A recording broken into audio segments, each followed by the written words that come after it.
Hello friends, today I'm going to give you my rundown on what I consider to be the best budget meta gun in Tarkov. And before we jump straight into that, I do stream over on Twitch, so if you want to follow me over there, you can ask me questions live, or if you just want to hang out, that's cool as well. Hope to see you guys over there. It's twitch.tv/NestyGG. So you guys have probably already seen the thumbnail by now, you know exactly what gun I'm talking about, but if you're new to Tarkov and you don't recognize the weapon, it is the MP7. The MP7 comes in two variants, the MP7A1 and the MP7A2. These guns are pretty much the exact same besides the paint job and also the fact that the MP7A1 has a non-removable grip and the MP7A2 has a Picatinny rail that allows you to put your own grip on the weapon. There are a few reasons that stand out for me why I think the MP7 is the best budget meta weapon in the game. However, we can really break this down into three simple points: the total cost of the weapon, the stats of the weapon, and what ammunition the weapon fires.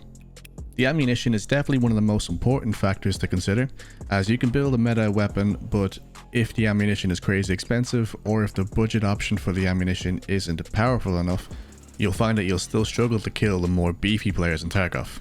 That's not the case with the MP7 though, as it has a super high fire rate, super low recoil, decent ergonomics, and also the budget ammunition for the MP7 is surprisingly good. So you put all these together and you end up with a cheap, budget-friendly meta weapon with very good statistics, super high fire rate, and capable of taking down the thickest boys in Tarkov without breaking the bank. So now let's move on to building the MP7A2. It is actually quite simple to put together. The first component you want to pick up is the HK flash hider. Bear in mind, this normally comes already installed on pretty much every MP7 you're going to buy from the flea market or from traders, but if it doesn't, you can pick it up from the flea market. It's normally very cheap from the traders. The second component is the Rotex suppressor. This goes on top of the flash hider. It's normally about 56,000 rubles on the flea market. I think it's very similarly priced to the trader, so if you don't have the traders unlocked, you can still get this for around about the same price on the flea market. Next components you want to pick up are the M-Bus front and rear sights. These will both give you one ergonomic each, which is great considering that they're very low price, only 2,600 rubles. And the scope is obviously personal preference. I like to run the PK06 on this, which is a little bit expensive considering the sights. You could run any red dot you like. It's personal preference for this one. The laser is also personal preference. I prefer having the LS3T1 because it has infrared capabilities, so you don't give away your position. But again, personal preference on this one, you could use a cheaper laser and actually reduce the overall cost of the weapon further. And last but not least is the Fortis shift grip.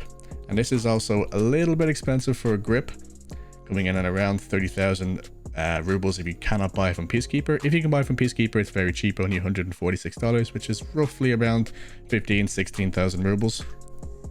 And last but not least, I would recommend going for the 40 round mags because this gun has such a high fire rate. It's very easy to blow through the entire mag very quickly. Having that 40 round mag means you're able to shoot, stabilize your shooting, and trace people if you need to.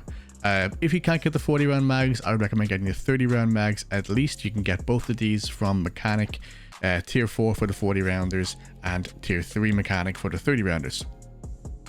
Now, so let's put everything together. So 40 round mag in, we want the flash hider on, then the suppressor, laser, Fortis shift grip, our front and rear sights, and that's it. That is the MP7A2 completely built. There's not a whole lot to this gun, which is why it's such a great budget meta gun. As you can see, only 47 recoil, pretty high ergonomics, and this gun will absolutely slay chads. So what ammo should you be using with the MP7? In my opinion, there are only two viable options, APSX and FMJSX. APSX being the better option of the two, but also being more expensive. APSX has 53 penetration power and 35 flesh damage, so it will take more than 2 shots to the chest to kill somebody, but only 1 to the head. FMJSX has 40 penetration power and 43 damage, which means it will go through tier 4 armor very easily and 2-tap somebody to the chest. Both of these ammo types can be purchased from traders. APSX coming at around 750 rubles per round if you can get it from Mechanic. I believe it's tier 4 Mechanic that sells it. If you cannot, APSX is very expensive to purchase from the flea market. So I would recommend getting your traders up to max level before you try purchasing APSX. However, as I mentioned, the budget option, the FMJ-SX, is very cheap. You can get this from Peacekeeper level 3. It's only $2 a round. Bear in mind, this always sells out very quickly, so I would make a mental note to purchase this whenever Peacekeeper resets, as if you were late into his reset, it may be sold out.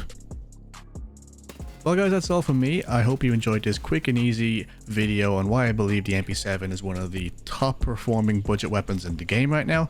If you liked the video, please remember to leave a like, that would help me out greatly. If you want to subscribe, that would also help me out greatly. And again, I do stream over on Twitch. If you want to watch me live, you can do so over on twitch.tv/NestyGG. Hope to see you guys over there. Take care and have a great day. That scared me. That scared me a little bit there.